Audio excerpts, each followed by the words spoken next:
Hello good morning everyone, this is me Abhishek and I welcome you again in this session. तो आज से हम start करेंगे अपनी एनसीईआरटीज़ जो कि 6 से 12 तक की रहेंगी। और सबसे पहले हम देखेंगे ज्योग्राफी वाला पोर्शन, उसके बाद हम हिस्ट्री और उसके बाद पॉलिटी जितने भी होंगे तो 6 से 12 तक की स्टार्ट करेंगे। तो सबसे पहले हम देखते हैं ज्योग्राफी। ज्योग्राफी में आपको 3-4 सब टॉपिक्स मिल जाएंगे।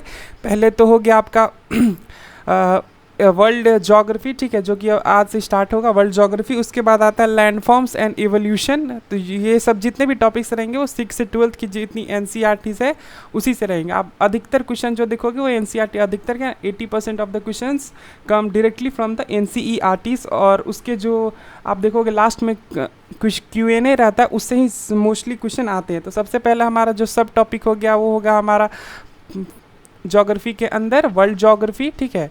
उसके बाद हो गया आपका लैंडफॉर्म एंड इवोल्यूशन, कैसे लैंडफॉर्म बना एंड इवॉल्व हुआ through time. And third is जो कि हमारा इंपॉर्टेंट रहेगा वो इंडियन ज्योग्राफी। देखो, इंडिया के बारे में जितना जानोगे उतना ही आपके लिए अच्छा होगा और उतना ही ईजी से आप अपने एग्ज़ाम को क्लियर कर पाओगे। जितना जानो उतना कम है अगर उस हिसाब से देखो तो। अब नेक्स्ट हमारा है आ जाता है इन्वायरमेंट एंड इकोलॉजी, ठीक है। ये हमारा ज्योग्राफी के ही अंदर आएगा, इन्वायरमेंट एंड इकोलॉजी, ठीक है। तो ये मेन 4 सब टॉपिक्स है, world geography, landform and evolution, कैसे लैंडफॉर्म इवॉल्व हुए, इंडियन ज्योग्राफी जो कि मोस्ट इंपॉर्टेंट रहेगा क्योंकि बहुत सारे स्टेट पीसीएस में इंडियन ज्योग्राफी ही रहता है और वर्ल्ड ज्योग्राफी लैंड ज्योग्राफी नहीं रहता। लेकिन फिर भी हम हमारा मेन फोकस सीएपीएफ और सीडीएस के लिए रहेगा जो भी है, ठीक है। और जेपीएससी में आप देखोगे तो इंडियन ज्योग्राफी और ये सभी आते हैं। तो ये मेन फोकस अगर आप चारों लेके चलोगे, आप तो एक एग्ज़ाम पे रिलाई नहीं कर सकते, आपको मल्टीपल देखने पड़ेंगे। जैसे यूपीपीसीएस हो गया आपका, बीपीपीसीएस हो गया, ठीक है, Bihar public service commission, Jharkhand public service commission और जितने भी हो गए। और तो ये सीपीएफ सीडीएस जो कि है वन लाइनर थोड़ा ज़्यादा ओरिएंटेड रहते हैं। तो आज से हम यही स्टार्ट करने वाले हैं, ठीक है। तो सबसे पहले हमारा जो टॉपिक रहेगा वो है वर्ल्ड ज्योग्राफी और इसमें जो सबसे पहले हम स्टार्ट करेंगे यूनिवर्स से, ठीक है। यूनिवर्स देखो क्या है, यूनिवर्स जाहिर सी बात है अभी सबको पता होगा लेकिन फिर भी इसको डिफाइन कर दे रहे हैं, ठीक है। तो यूनिवर्स क्या है कि बहुत सारे आपको पता है, पहले हमारा एक होता है प्लैनेट जो कि suppose this is our planet Earth, okay, this is our planet Earth, ठीक है। और ये सन के ऑर्बिट, ये सन के ऑर्बिट ये लगाता है, ठीक है। तो ये प्लैनेट अर्थ हो गया, ठीक है। और ये सन के ऑर्बिट इस ये चक्कर काटता है। अब यही आपको बहुत सारे सोलर सिस्टम में बहुत सारे प्लैनेट मिल जाएंगे, ठीक है। ये ओके, तो एक प्लैनेट का ये अदर ये तो बहुत सारे आपको प्लैनेट मिल जाएंगे। ये सब प्लैनेट मिलकर एक बनाते हैं हमारा सोलर सिस्टम, ठीक है। ये सोलर सिस्टम हमारा बनाते हैं और ये बहुत सारे प्लैनेट मिलकर एक बनाते हैं आपका गैलेक्सी। मैनी सारे सोलर सिस्टम, जो बहुत सारे सोलर सिस्टम है ये बनाते हैं गैलेक्सी। तो हमारा जो गैलेक्सी आपको देखोगे ऐसे ऐसे ऐसे बहुत सारे गैलेक्सी मिलेंगे। हमारे गैलेक्सी का नाम क्या है, तो ये हमारे गैलेक्सी का नाम है मिल्की वे, ठीक है, मिल्की वे। और जिसको हम आकाश गंगा भी बोलते हैं। और ये करीब करीब आपको 3 बिलियन स्टार से मिलकर बना हुआ है। और उसी में एक जो स्टार है जो हमारे सबसे क्लोजेस्ट स्टार जिसको बोलते हैं उसका नाम है हमारा सन। तो ये हो गया आपका। और सबसे पहले जो आप यहाँ पे देखोगे कि सबसे पहले इन द 14th सेंचुरी में किसने एक थ्योरी दी थी, जैसे कि पहले लोगों का क्या मानना था कि सन जो है वो पृथ्वी के अराउंड घूमता है, ना कि पृथ्वी सन के अराउंड। तो पहले यही मानना था सबका कि जो सन के अराउंड हमारा पृथ्वी रिवॉल्व ना करके बजाय पृथ्वी के अराउंड सन रिवॉल्व करता है। और क्या है कि ये तो आपका एक थ्योरी हो गया, ठीक है, सन रिवॉल्व करता है, ठीक है। लेकिन अभी बाद में जाके ये क्लियरफाई हुआ। दूसरा क्या था कि अर्थ एक फ्लैट है, ठीक है, अर्थ फ्लैट है। बाद में जाकर ये पता चला कि अर्थ एक ओब्लट स्फीयर है। तो फ्लैट क्यों नहीं है, तो इसका एग्जांपल सपोज देखिए कि मान लीजिए कि अर्थ हमारा फ्लैट रहता तो यहाँ पे सनराइज होता, तो सनराइज के टाइम डायरेक्ट सनलाइट पड़ता है हर जगह पे, डे और नाइट सेम टाइम पे होते हैं। अमेरिका में भी सेम डे होता रहता, तो इंडिया में भी सेम डे होता, ठीक है। और दूसरा मान लीजिए कि आप शिप देखोगे सी में, तो सबसे पहले आपका जो शिप है, शिप का आपको जो ऊपर वाला भाग पहले दिखाई देगा, बाद में जाकर पूरी बॉडी दिखाई देगी। इससे पता चलता है कि मान लीजिए सी है, सबसे पहले आप यहाँ पे खड़े हो, ठीक है, यहाँ से शिप अप्रोच कर रही है आपके टूवर्ड। तो शिप आई तो आपको सबसे पहले उसका हेड दिखेगा, बाद में उसका बॉडी दिखेगा। तो ये कुछ मानना ही थी जो बाद में जाकर अलग मतलब कि साइंटिफिक थ्योरी से प्रूव हुआ कि नहीं, अर्थ एक स्फीयर है ना कि एक फ्लैट सरफेस है। तो वही सबका मानना था कि पृथ्वी के अराउंड सन चक्कर लगाती है। लेकिन आप देखोगे भारत में इससे भी पहले बहुत, ये तो 14 सेंचुरी में सबसे पहले पोटैलमी ने ये थ्योरी दी थी कि सन के अराउंड बाकी सारे प्लैनेट घूमते हैं, ना कि सन सबके अराउंड घूमता है। तो ये उन्होंने सबसे पहले थ्योरी दी थी।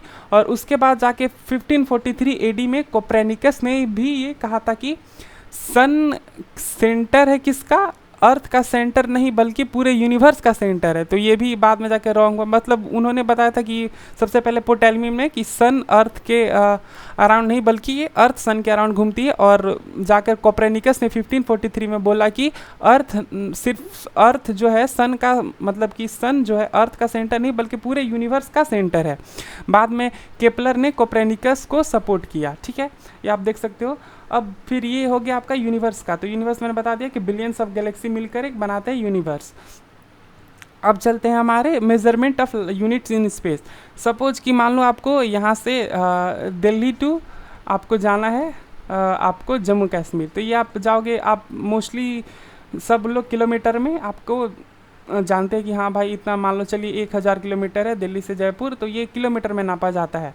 वहीं आप देखोगे स्पेस में, तो स्पेस में तो सपोज ये अर्थ है, ठीक है, अर्थ से आप देखोगे कि दूसरे से ये जो हो गया आपका, जैसे कि हमारा नियरेस्ट, जैसे कि हमारा जो गैलेक्सी था मैंने बताया था, इस बहुत सारे मिलकर एक सोलर सिस्टम मिलकर एक गैलेक्सी बनाते हैं। तो ये प्लान जो कि ये आपका एक गैलेक्सी हो गया। दूसरे गैलेक्सी के बीच जो डिस्टेंस आपको नापना हो, तो सबसे पास्ट आपका गैलेक्सी आपको याद आना चाहिए कि वो एंड्रोमेडा गैलेक्सी है। ठीक है, एंड्रोमेडा सबसे पास में हमारा गैलेक्सी है। तो ये गैलेक्सी से ये गैलेक्सी जाने के लिए तो आप किलोमीटर में तो नापोगे नहीं, क्योंकि आप देखोगे नापते नापते करीब बहुत ज़्यादा दूर हो जाता है। तो उससे हम क्या नापते हैं, हम उसके लिए एक यूनिट है जो कि जिसको हम बोलते हैं लाइट ईयर। तो लाइट ईयर क्या है कि आप देखोगे कि अर्थ से, ठीक है, अर्थ पे सन का जो है, सन का अर्थ पे लाइट आने पे लगता है करीब करीब 8 मिनट, आई गेस 8 मिनट लगते हैं।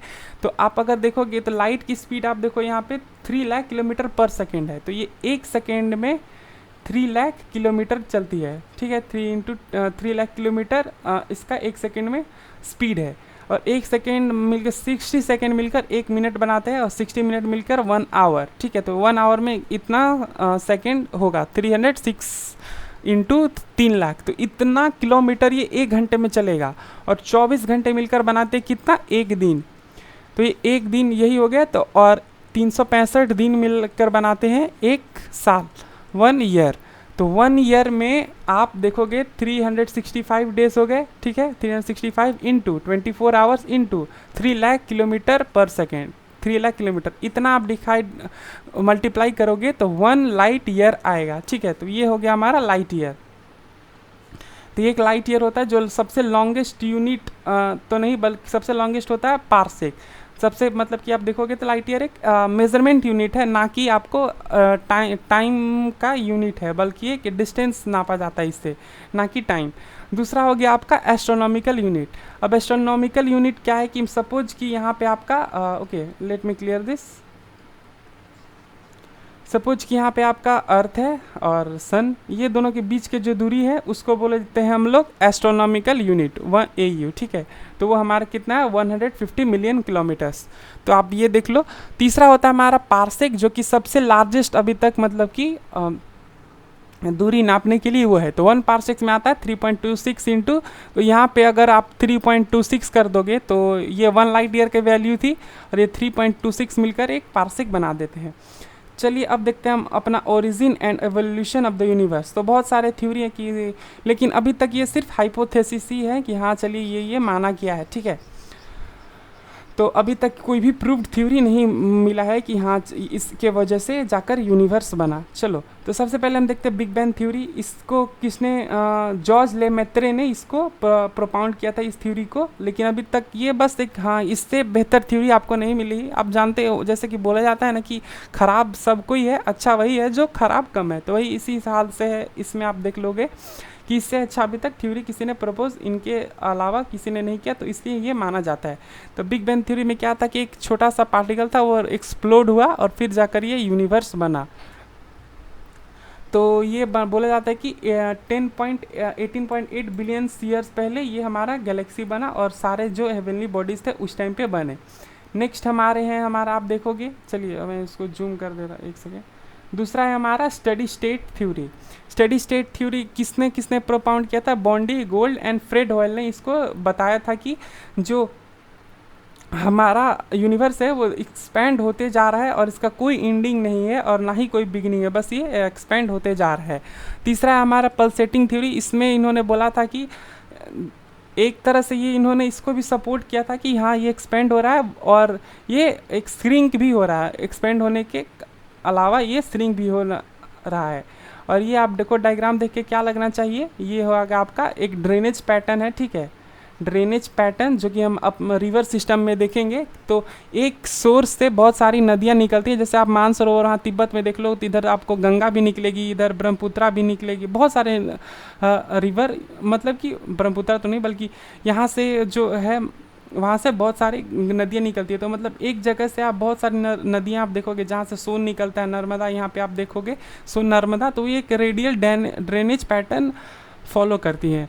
वही आपको उससे एक और चीज़ याद आना चाहिए कि हर जगह अगर मान लीजिए एक नदी आकर वाटर अपना डिस्चार्ज कर रही है, सारे की जो वाटर डिस्चार्ज है उसको हम लोग क्या बोलते हैं, माउथ जो सारे रिवर का एक जगह पे, उसको बोलते हैं हम लोग सेंट्रीपिटल। तो ये आप याद रखना। तो ये आपका ड्रेनेज होता है, एक होता है टेरेलिस और एक होता है आपका, ठीक है, ये 3 ड्रेनेज पैटर्न हो गए। तो अब आते हैं हम पल्सेटिंग थ्योरी पे। According to this theory the universe is suppose to be expanding, यही हो गया आपका। और जो मिल्की वे गैलेक्सी है बोला जाता है कि 5 बिलियन ईयर बाद बना आफ्टर द बिग बैंग, और इसी को हम डॉफ गैलेक्सी भी बोला जाता है। और ओरिजिन ऑफ द यूनिवर्स जो है जिन्होंने जॉर्ज लेमेत्रे में बनाया था, और मैंने भी बताया कि एंड्रोमेडा जो है आपका सबसे पास में गैलेक्सी है। अब देख लेते हैं कि स्टार कैसे बनते हैं। तो स्टार जो है बेसिकली ये हॉट बर्निंग गैसेस होते हैं, उसी से स्टार बनता है और ये लाइट इमिट करते हैं अपने जो कि हमारा यहाँ पे पता है ना कि सन के अंदर क्या होता है, फ्यूज़न होता है, ठीक है, सन के अंदर फ्यूज़न होता है, न्यूक्लियर फ्यूज़न, तो उससे हमारा एक स्टार बनता है।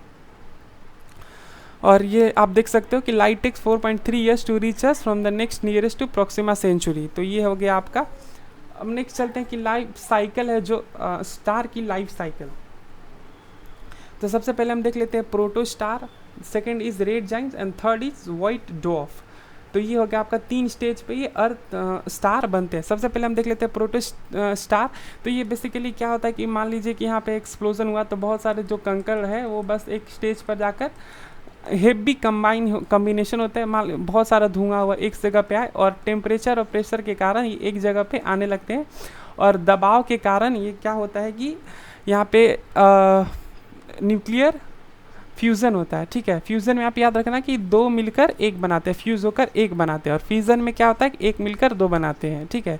इससे आपको क्या याद आना चाहिए, जो हिरोशिमा पे जो और नागासाकी पे कौन सा बम गिरा था, न्यूक्लियर फ्यूज़न वाला गिरा था।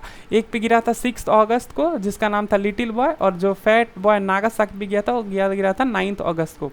तो ये देख लेना। और अभी देखते हैं कि वही प्रोटोस्टार है जो कंडेंस्ड क्लाउड ऑफ गैसेस है, मेनली हाइड्रोजन एंड हीलियम यहीं से बनते हैं। इसके बाद इस स्टेज के बाद आता है कि रेड जाइंट। फिर इस रेड जाइंट वाला स्टेज है जहाँ पे स्वेलिंग होता है और रेडनिंग हो जाता है आउटर रीजन में। आप देखोगे कोई भी चीज़ आप सपोज कि सेंट्रीफ्यूगेशन कर रहे हो तो बाहर से आप देखोगे झाग वगैरह हो जाते हैं, बीच में एक्यूमुलेट होना स्टार्ट हो जाता है, तो उसी को हम लोग, तो ये लाइट रिफ्लेक्ट करने के वजह से ये आपको रेड दिखाई पड़ता है। तो ये रेड हो गया आपका। थर्ड जो स्टेज हो गया वाइट ड्वार्फ। इस टाइम पे जो if the mass of the star is relatively small like that of the sun, the gases that reach the outer layer are expelled। तो outer layer में जो गैस है वो निकल जाती है और expelled gases cool and contract और वही स्टार बन जाता है वाइट ड्वार्फ। तो ये हो गया आपका। नेक्स्ट हम चलते हैं अपने सोलर सिस्टम पे और देखेंगे, ये तो आपका बेसिक ओवरव्यू था। अब नेक्स्ट चलते हैं अपने सोलर सिस्टम पे। सोलर सिस्टम आप देखोगे कि हमारे टोटल 8 प्लैनेट्स है, इंक्लूडिंग जो पहले 9 थे, अब हो गया हमारे 8 प्लेनेट जो कि प्लूटो को मतलब कि हटा दिया गया। तो सबसे पहले कि आप देखोगे प्लूटो को क्यों हटाया गया, तो पहला कैरेक्टरिस्टिक मतलब कि आप देखोगे प्लेनेट की कैटेगरी में आने के लिए आपको कुछ फॉलो करते हैं, रूल्स फॉलो करना पड़ता है आपको। तो सबसे पहले हो गया आपका ये कि आपके एक जो भी प्लैनेट है वो एक ऑर्बिट में अपना फॉलो करना चाहिए किसी एक, सपोज कि सन है, कोई भी स्टार के अलोंग इसको ऑर्बिट करना चाहिए, और ऑर्बिट जो भी होगा आपको फिक्स इलिप्टिकल पाथ में होगा। प्लूटो क्या करता था कि कुछ साल ऐसे चलते, फिर कुछ साल उसका मान लीजिए कि सन है, प्लूटो का कभी ऑर्बिटल पाथ ऐसे रहता तो फिर कभी ऐसे हो जाता तो फिर कभी, तो ये एक फिक्स रहना चाहिए जो कि हमारा अर्थ है सबका। लेकिन प्लूटो का क्या है कि कभी वो ऐसे चल जा, मतलब कि काफ़ी ज़्यादा टाइम टेकिंग था और हर सम टाइम इसका वो बदलते रहता था, और उसके पास इनफ ग्रेविटी रहना चाहिए ताकि वो उसका एक अपने उसके ग्रेविटी में कोई ना आ सके, वो एक कुछ ये होता है। और तीसरा हो गया आपका ग्रेविटल डोमिनल उसका रहना चाहिए। तो ये कुछ अगर आपके कैरेक्टरिस्टिक्स हैं तो आपको प्लेनेट बोला जाएगा। और सन, तो टोटल हमारे प्लैनेट्स हो गए 8 प्लैनेट्स टोटल हो गए। और इंटरस्टेलर डेब्रिस सच एस्टेरॉइड्स, मीटेरॉइड्स और कॉमेट। तो अब 3 आप देखोगे, एस्टेरॉइड्स और मीटेरॉइड्स और कॉमेट्स, ये 3 आपको इसमें अगर अलग अलग टर्म है। तो सबसे पहले देख लेते हैं हम एस्टेरॉइड्स क्या है। तो एस्टेरॉइड्स में क्या होता है कि ये बड़े, मतलब कि एक प्लैनेट के साइज के भी रहते हैं, ठीक है। और मीटियोर में क्या होता है कि ये मीटियोर जो भी है आपके, इससे छोटे छोटे पार्टिकल्स को हम लोग मीटियोइड्स बोलते हैं। और कॉमेट्स क्या होता है, ये एक गैस होता है, ठीक है, कूल गैस होता है। आप देखोगे तो ये बड़े बड़े एस्टेरॉइड्स होते हैं, जो बड़े बड़े, जो हम प्लैनेट ना बन पाए वही बड़े बड़े जो होते हैं। आपको देखोगे, आपको मार्स के, जैसे कि ये सन है, ये अर्थ का मरकरी, वेनस, अर्थ और ये मार्स, इसके अलावा जो भी हमारे आप देखोगे एक एस्टेरॉइड बेल्ट है। तो इस बेल्ट में आपको एस्टेरॉइड मिलेंगे, वही छोटे पीस जो होते हैं उसको मीटियोइड्स बोलते हैं। और जो कूल्ड गैस रहते हैं उसको बोलते हैं हम अपना आपका कॉमेट। तो ये 3 आपको हो गया, ठीक है। अब नेक्स्ट हमारा होता है वही जो छोटे छोटे हो गए, उसको हम बोलते हैं सुपर सोलर सिस्टम बॉडीज। और जो the gravitational pull of the sun keeps all the planet revolving around it. तो ये सन का जो ग्रेविटेशनल है वो सबके उसी के कारण प्लैनेट उसके अराउंड रिवॉल्व करते हैं, और जो कि इलिप्टिकल पाथ में होते हैं। ये आप देख सकते हैं इलिप्टिकल ऑर्बिट में। और जो सबसे क्लोजेस्ट प्लैनेट है वो इसको बोला जाता है मर्क्यूरी, ठीक है। आप बताना कि रेड प्लैनेट किसको बोला जाता है, रेड प्लैनेट किसको बोला जाता है। तो मर्क्यूरी हो गया। और सबसे दूर जो प्लैनेट है उसको बोलते हैं नेपट्यून। पहले जो था 2004 से पहले किसको, प्लूटो बोला जाता था, लेकिन 2004 के बाद उसको हटा दिया गया प्लूटो को, और प्लूटो को एक डॉर्फ प्लैनेट बता दिया गया, ठीक है।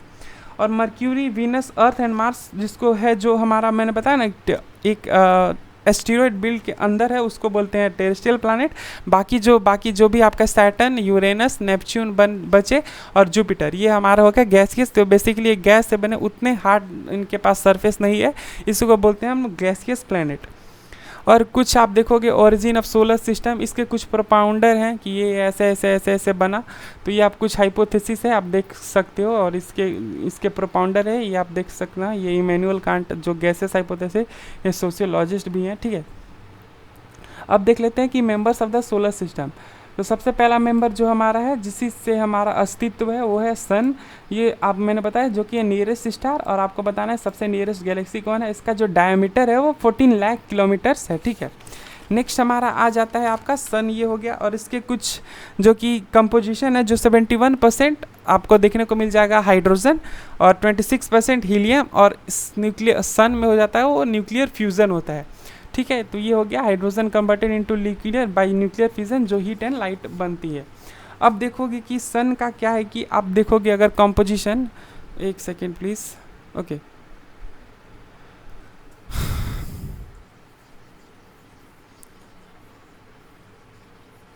सपोज ये सन है आपका, ठीक है, सन है, इसके अराउंड जो एरिया है, मतलब कि बॉर्डर एरिया जहाँ पे आपको हीट मिलेगा और आपको दिखेगा सन, आपको ऐसे ऐसे जलते दिखेगा, तो इसको बोलते हैं हम लोग कोरोना, ठीक है। कोरोना क्या है कि outer layer of sun atmosphere, जिसको हम कोरोना बोलते हैं। फिर मिडिल लेयर आपका होता है जिसको बोला जाता है क्रोमोस्फियर, और उसके द टेम्परेचर इसका क्रोमोस्फियर का कितना रहता है, तो ये 32,000 डिग्री सेल्सियस टेम्परेचर रहता है।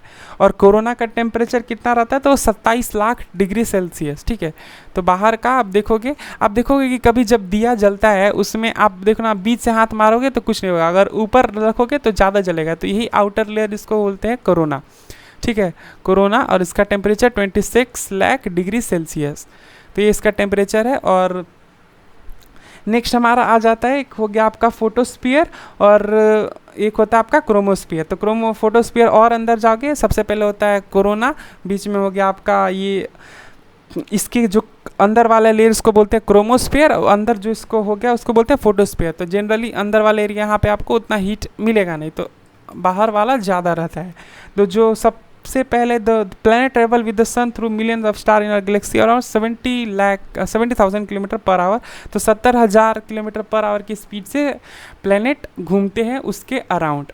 तो ये आप देख सकते हो यहाँ पे एक पॉइंट है। और the sun is about 150 million kilometre away, ये तो मैंने बता दिया था। और 8 मिनट, जैसे मैंने बताया 8 मिनट एंड 20 सेकेंड लगते हैं टाइम आने में सन के वो। अब एक होता है सोलर विंड। तो सन से जो प्रोटॉन, एक्सेसिव प्रोटॉन बाहर जाते हैं ऑल डायरेक्शन में, उसी आते हैं, उसी को बोला जाता है सोलर फ्लेयर्स। तो सोलर फ्लेयर्स आपको बहुत ज़्यादा डेंजर है हमारे सैटेलाइट्स के वजह से। सैटेलाइट की वजह अगर सोलर फ्लेयर आया तो उनके जो डेविएट कर देते हैं, इलेक्ट्रोमैग्नेटिक डेविएशन हो जाता है, क्योंकि ये आप देखोगे खुद से प्रोटॉन एक एनर्जी टाइप में आता है तो वो उसको डेविएट कर देते हैं। एक होता है ऑरा, आपने देखा होगा कि नॉर्दर्न हेमिस्फीयर और सदर्न हेमिस्फीयर में ये होता है। आपको दिखेगा एक लाइट पास होती है, उसी को बोलते हैं मैग्नेटिक, अर्थ मैग्नेटिक फील्ड्स में इंटर करते हैं अपर एटमॉस्फेयर में, उसको बोलते हैं ऑरा। आपस ऑरा ऑस्ट्रेलिया बोला जाता है और ऑरा बोरेलिस बोला जाता है। नेक्स्ट हमारा हो गया आपका कि कुछ सन के आपको इस डिटेल्स दिए गए हैं कि एवरेज डिस्टेंस कितना है 149, डायमीटर कितना है इसका 139680, और टेम्परेचर कितना है। तो ये हमारा हो गया। अब देख लेते हैं हम प्लैनेट्स का जो भी है। तो प्लैनेट हम देखेंगे कि प्लैनेट जो मैंने बताया कि टेरेस्ट्रियल होते हैं और एक होते हैं आपके गैसियस। तो ये कुछ हो गया आपके प्लैनेट के स्पेसिफिकेशन। आगे हम नेक्स्ट वीडियो में कंटिन्यू करेंगे, तब तक के लिए खुश रहिए, पढ़ते रहिए, बाय बाय।